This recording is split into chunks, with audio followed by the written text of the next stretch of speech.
All right, hello, Math fans. I want to cover just a few more problems with multiplying exponents. Okay, we spent on the first day a lot of time on this, but I want to spend a little more time. If I have a problem like 2 to the third power times 2 to the second power. Okay, I want you to make sure you don't multiply that 2 times 2. It's just 2 because it's the same base. Okay, it's like x cubed times x squared. You don't say x times x first. You go, oh, they both have x's, so I'm going to put an x in the bottom. Same thing with just recognize this. I have 2 on the bottom, so you stick with the 2, and then you add the exponents, and you get 2 to the 5th. Please do not leave it like 2 to the 5th. It's 2 to the 5th power. I don't care, use your calculator, whatever you want to do, and you tell me it's 32. Very important. All right. If I have 2 squared times 3 squared, well, that's almost just like saying x squared times y squared. Okay. You don't put the x, y together. Though you could, but I just want to teach you.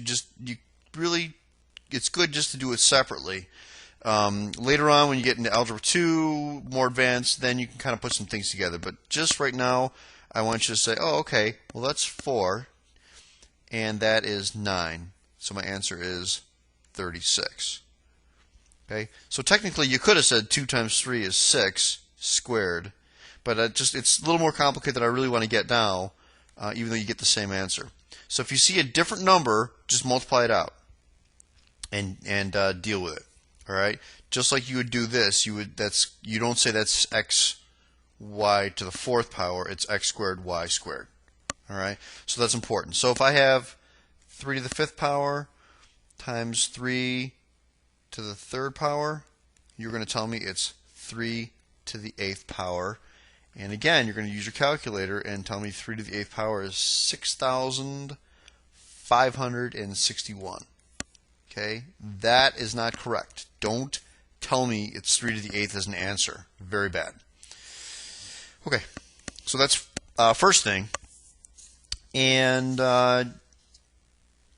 let's work on a couple other different problems here, just real quickly. If I have negative 2 x to the 7th, y to the 5th, and that's to the 3rd power. Okay, my question is this going to be a positive or negative answer? Well, you should say, oh, I have a negative there, but it's an odd power, so I know it's going to be a negative answer. Very easy. So it's negative 2 to the 3rd, x to the 7th to the 3rd, y to the 5th to the 3rd. And then you just multiply each one of those. It's negative 2 to the 3rd, which is negative 8, x to the 21st, y to the 15th. Okay, pretty simple stuff. Okay, here's another problem. Negative x cubed times negative y cubed to the 4th power. Well, this is kind of set. So it's not, the whole thing is not raised to the 3rd power. If that was something like this, then I would actually have to write it out. Negative 1 cubed, x cubed.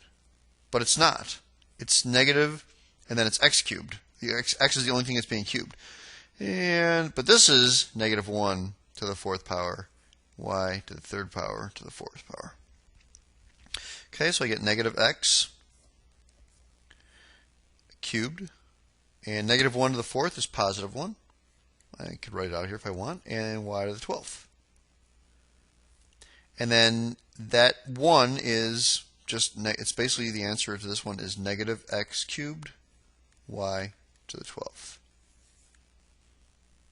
All right, it's pretty mellow.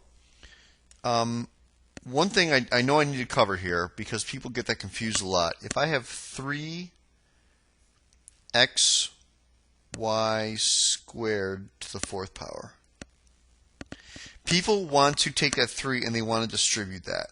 That is really bad. There is not any distributing.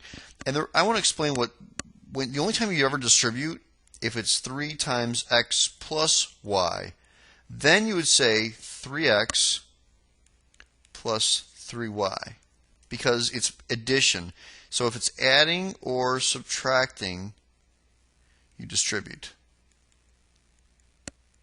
You got to keep that in mind. That is really huge stuff, people. Okay, this is not distributing over on here on the left-hand side, and let me explain why.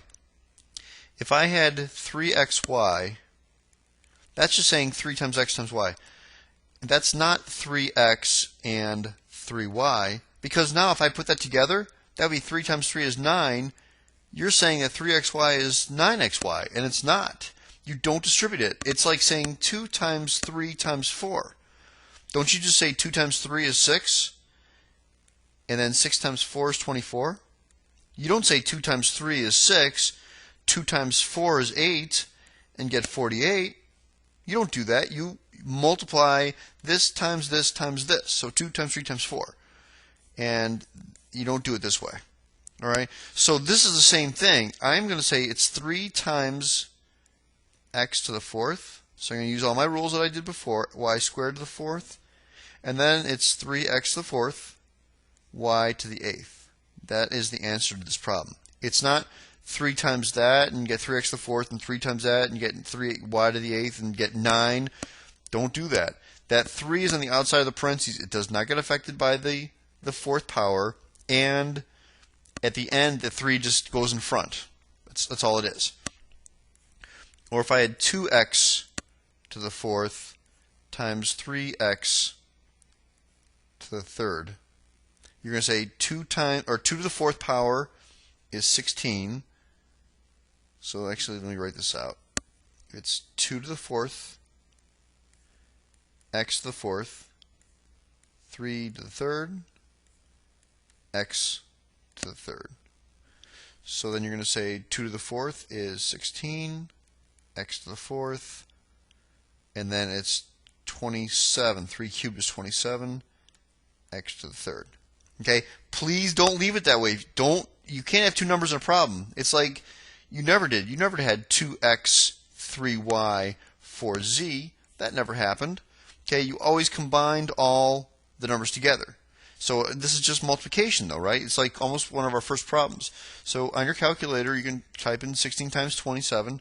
So you get 432 x to the 4th. Oops, x. So it's x to the 4th times x to the 3rd is x to the 7th. That's your answer. 432x to the 7th.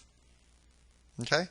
It's pretty straightforward, but you got to remember some of the rules and things not to do. Okay? So,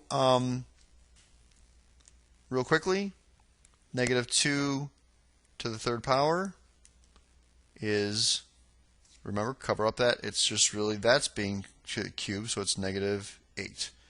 Negative 2 to the 4th power, that's the only thing that's being raised to the 4th, so that's 16, negative 16. If I put this in parentheses, that's different. That's negative 2 already to the 4th power. That means it's going to be positive 16. If I do this, that inside is going to be positive 16, and then that is going to be negative 16. Okay? So that's just kind of, again, quick review here. And let's see. Actually, I have two more complicated problems to do with you. They're not that complicated.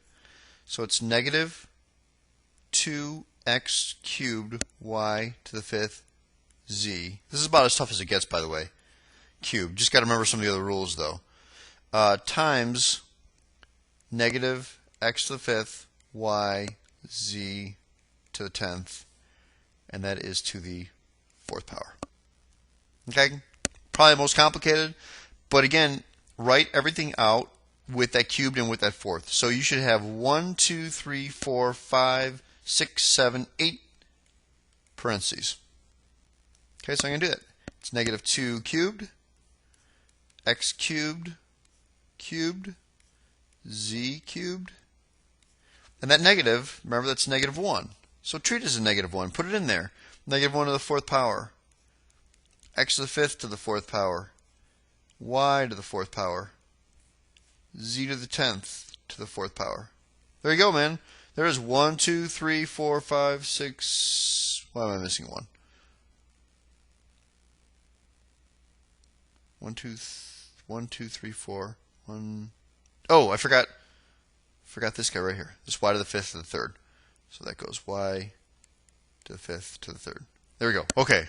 See, I mean, it's good. I knew I had 8 parentheses, and that's good. I saw my error here. So let's figure this all out here. Negative 2 cubed is negative 8. It's an odd power, so it's back to negative. So it's negative 8, x to the 9th, y to the 15th, z cubed.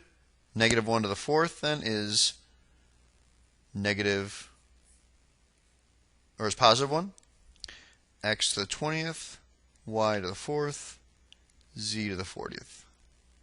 Okay, let's put it all together. Negative 8 times 1, it's negative 8.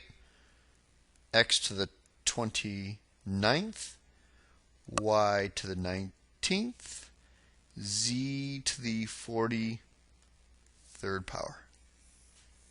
Looked complicated, and that's what your final answer is. But just follow the same rules, and you'll be good to go. Okay, that's going to be the last example.